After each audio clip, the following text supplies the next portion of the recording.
Hello students, this is our 13th chapter, Organisms and Population. My name is Dr. Insha Sheikh. In this chapter, we have studied about organisms and population. So,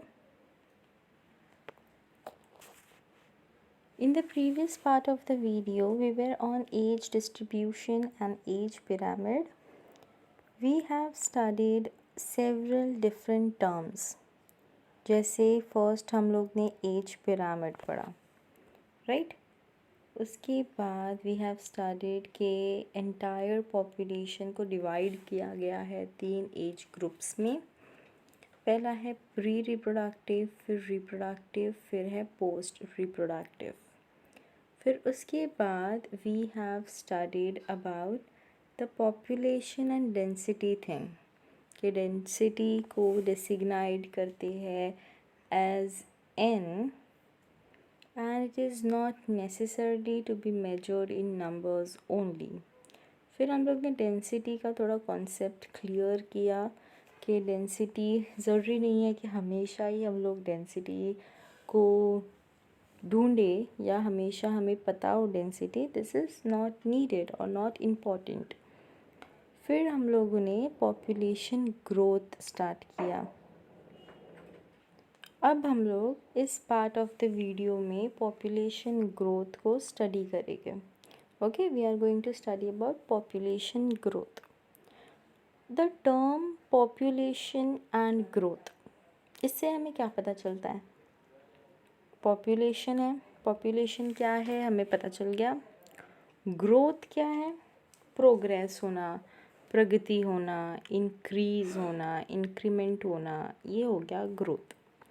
तो we are studying about population growth. The size of a population for any species is a dynamic parameter. एक population की size है of any species, एक dynamic parameter है, कोई parameter है, कोई एक specific parameter है। The size of the population for any species is a dynamic parameter. It keeps changing with time depending on various factors including food, predation, pressure and adverse weather. Depending on various factors जैसे कि हमारा food हो गया, predation, pressure, कैसे हम लोग वो लोग एक दूसरे के प्रीडेटर बनते। प्रीडेटर का मतलब क्या होता है? खाना। एक दूसरे का प्रीडेटर बन रहे, एक दूसरे का खाना बन रहे, किसी दूसरे ऑर्गेनिज्म को पकड़ रहे हैं and they are eating that. जैसे अब हम लोग हैंस खाते हैं और मीट खाते हैं, तो ये हम लोग क्या किए, हम लोग ये लोगों के प्रीडेटर हैं।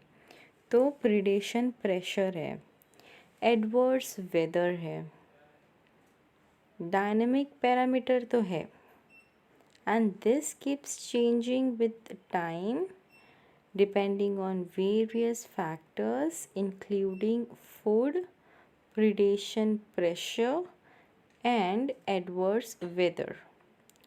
In fact, this changes in population density that gives us some idea whether it is flourishing or declining. ये जो factors है, this changes in population density, population की डेंसिटी में जो चेंजेस आ रहा है, बहुत ही डीप कन्वर्सेशन, बहुत ही डीप थॉट्स है students, you have to focus over here. In fact, this changes in population density that give us some idea. This changes in population density gives us an idea whether it is flourishing. Flourishing मतलब whether it is increasing or growing or it is declining, या वो कम हो रहा है। ये जो हम लोग फैक्टर्स के बारे में अभी पढ़े हैं, ये फैक्टर्स हमें एक आइडिया देते हैं कि हमारा जो पॉपुलेशन है वो पॉपुलेशन ग्रो होने वाला है, फ्लरिश होने वाला है या फिर डिक्लाइन होने वाला है। Clear with this? Moving to the next slide. Next slide है density of population in a habitat during a given period fluctuates due to changes in four basic processes. Density of population, एक population की जो density है, population कहाँ होता है, एक habitant का population होता है। तो habitant के अंदर जो population है, अब वो population की जो density है during a given period, एक given period में fluctuates, changes due to change in basic four processes। कब चेंज होती है? जब ये जो चार बेसिक प्रोसेस है, इस चार प्रोसेस जो भी हम लोग पढ़ने वाले हैं, इसमें कोई फ्लक्चुएशंस आते हैं, कोई चेंजेस आते हैं, तब डेंसिटी ऑफ पॉपुलेशन भी चेंज होती है। तो फर्स्ट क्या होगा? New birth. न्यू बर्थ को हम लोगों ने बी से डिनोट किया। Okay. Immigration contribute to an increase in population density. Immigration मतलब क्या होता है? मैंने पहले बताया था कि बाहर के लोग हमारे एरिया में आ रहे, हमारे पॉपुलेशन में जब एंट्री करते हैं तो वो है immigration. Immigration contribute to an increase in population density. Then comes death. Death means जो डेथ रेट हम लोग ने पढ़ा था वो डेथ हो रही है। एंड एमी माइग्रेशन मतलब जब यहाँ के लोग, इस पॉपुलेशन के लोग बाहर की तरफ ट्रैवल कर रहे हैं, दूसरे हैबिटेंट में जा रहे हैं, तो ये हो गया एमी माइग्रेशन। इम means in, E means out. Clear students? I'll write it here. Im means in. E denotes for out. Remember. So new birth and immigration contribute to increase in population density. और अगर death है जिसको हम लोग D denote कर रहे हैं, और बी किसको डिनोट कर रहे हैं? बर्थ को। तो डेथ या फिर एमी माइग्रेशन है, तो इसके वजह से क्या हो रहा है? It lead to decrease in population density. Clear with this? Emigration क्या है? Is the number of individual of the same species, number of individual of the same species that have came into the habitant, जो habitant में आए हैं from elsewhere during the time period under consideration। ये time period के अंदर जब हम लोग कंसिडर कर रहे हैं, उस टाइम पे जो number of individual of a same species have came into the habitant from somewhere else, वो लोग हो गए इमी माइग्रेशन वाले। Clear with this? ये है इमी माइग्रेशन। एक दूसरा टर्म है एमी माइग्रेशन। एमी माइग्रेशन क्या होता है? It is a number of individual of the population who left the habitant, जो हैबिटेंट को छोड़ के जा चुके हैं ड्यूरिंग द टाइम पीरियड। जब हम लोग कंसिडर कर रहे हैं, जब हम लोग रेट निकाल रहे हैं, तब उस टाइम पे ही वो लोग ने हैबिटेंट को छोड़ दिया। तो ऐसे लोगों को बोलते हैं एमी माइग्रेशन। वो लोग एक हैबिटेंट से दूसरे हैबिटेंट को ट्रैवल कर रहे हैं, एक को छोड़ के दूसरे जगह जा रहे हैं, तो वो वाले हो गए एमी माइग्रेशन, जो लोग बाहर गए, हु लेफ्ट द हैबिटेंट। फिर एक अभी हमने क्या पढ़ा? Emmy migration. जो एमी माइग्रेशन क्या है? That individual, the number of individual of the same species that have came into the habitant from elsewhere during the time period. ये हो गया इमीमाइग्रेशन। तो हम लोगों के सारे टर्म्स क्लियर हो गए। Moving to the next slide.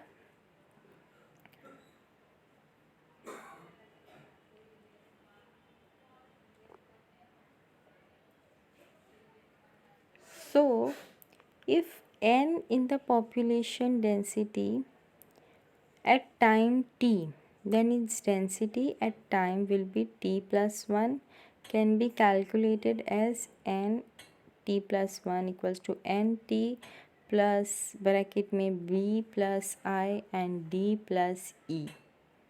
ये है पॉपुलेशन। ये फॉर्मूला बहुत इम्पोर्टेंट है। n क्या है? डेंसिटी है, राइट हम लोग ने पहले पढ़ा है ना, n इज डेंसिटी। t है टाइम, b है बर्थ, d है डेथ, i है इमीमाइग्रेशन, e है एमीमाइग्रेशन। तो एन टी प्लस वन क्या है? Density at time can be calculated as N T plus B plus I minus D plus E. B plus I मतलब birth plus जितने लोग हैं वो लोगों को कंसिडर किए, और डी प्लस ई को प्लस करके उनमें से माइनस कर दी। इसका एग्जाम्पल लेते हैं।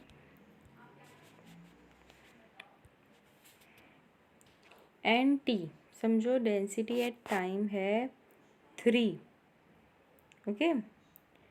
तो हम लोगों को रुको erase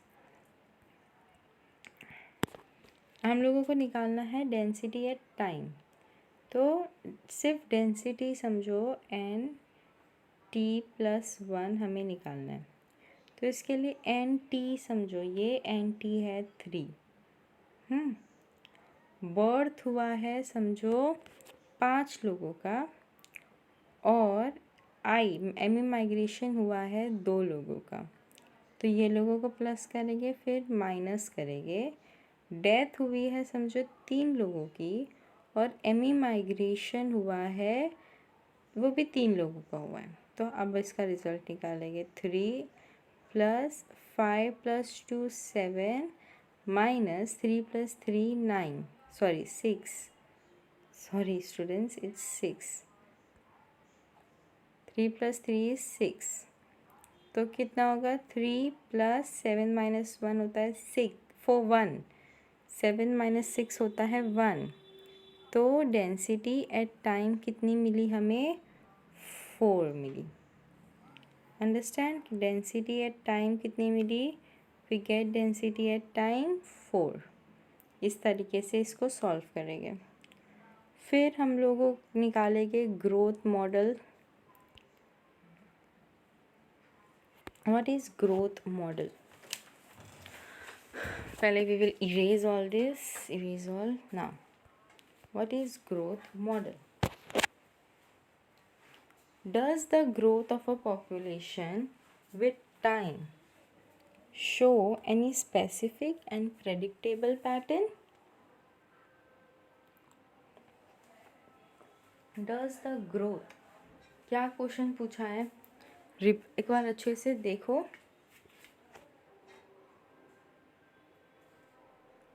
Does the growth of a population with time shows any specific and predictable pattern? कोई स्पेसिफिक या प्रेडिक्टेबल पैटर्न शो करती है क्या ग्रोथ? ये पूछ रहा है। We have been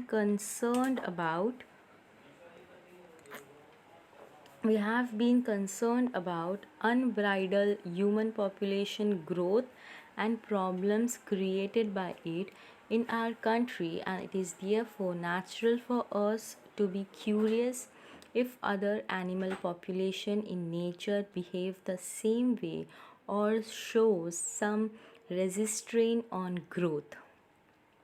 What it is saying, students?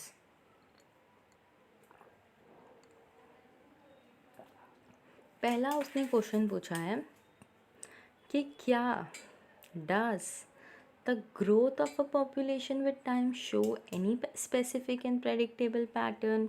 कोई ऐसा स्पेसिफिक या प्रेडिक्टेबल पैटर्न है क्या?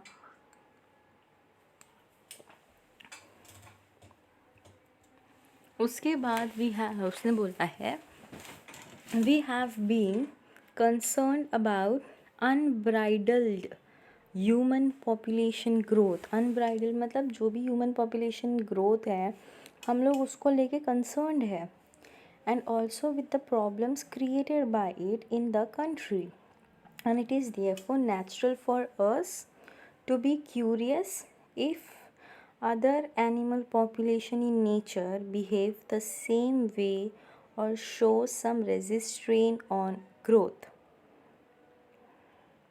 Clear with this? ये introduction part है. Okay, moving forward. पहला हम लोग एक्सपोनेंशियल ग्रोथ को कंसिडर करते हैं. एक्सपोनेंशियल ग्रोथ क्या है? Resources like food, space are essential for any growth of a population. Resources जैसे food हो गया, space are essential for any growth of a population. खाना चाहिए, हमें जगह चाहिए रहने के लिए. Space is important because अगर हम लोग के पास space नहीं होगी तो हम कैसे रहेंगे? तो स्पेस आर असेंशियल. रिसोर्सेज में फूड बोला है उसने, बट फूड के अलावा भी पानी है, ये सब भी रिसोर्सेज में ही आता है. फिर टेम्परेचर है, ये सारी चीज़ें भी असेंशियल ही है. बट यहाँ पे हम लोग एक्सपोनेंशियल ग्रोथ पढ़ रहे हैं तो be careful. Resources like food, space are essential for any growth of a population. Ideally, when resources in the habitat are unlimited, each species has the ability to fully realize its innate potential to grow its number. Then the population grows in an exponential or geometric population. So students, resources like food, space are essential for any growth of a population. इतना हम लोग ने पढ़ा. Ideally when resource in the habitat are limited, अगर resources एक habitat में limited है, each species has the ability to fully realize its innate potential to grow in number. तो अगर resources limited है तो हर इंडिविजुअल के पास अपना एक एबिलिटी होगी कि वो लोग अब वो कम रिसोर्स पे कैसे अपने आप को सरवाइव करवाए, right. And then the population grows in an exponential और जियोमेट्रिक पॉपुलेशन प्रोपोर्शन. अब फिर वो पॉपुलेशन जब ग्रो होगी तो वैसे पॉपुलेशन जब ग्रो होती है तो उस टाइप के पॉपुलेशन को एक्सपोनेंशियल या फिर जियोमेट्रिक प्रोपोर्शन बोलते हैं. एक्सपोनेंशियल या जियोमेट्रिक प्रोपोर्शन में जो पॉपुलेशन है वो ग्रो तो होती है पर वो लोग अपने आप को अडेप्ट करवाते हैं. वो लोग अडेप्ट करते हैं रिसोर्सेस को. वो लोग अनलिमिटेड रिसोर्सेस में अपने आप को अडेप्ट करवाए. अगर लिमिटेड रिसोर्स है तो भी अपने आप को अडेप्ट करवाए. Ideally, when the resources in the habitat are unlimited, each species has the ability. अगर unlimited है तो ही species के पास ability है कि वो लोग अपने आप को grow करें, realize its innate potential to grow in number. Then the population grows in an exponential or geometric proportion. Coming to the graph, ये ग्राफ है exponential growth curve of population का. ये ग्राफ बहुत ज़्यादा इम्पॉर्टेंट है exam point of view से. This graph is really very important. यहाँ पे टाइम है, यहाँ पे पॉपुलेशन साइज़ है और ये इस तरीके से ग्रो हुआ है। ये किस चीज़ का ग्राफ है? Exponential growth curve of population. So students, अभी हम लोग ये वीडियो यहीं पे एंड करते हैं। Next part of the video में हम लोग यही टॉपिक को वापस से कंटिन्यू करेंगे। So thank you.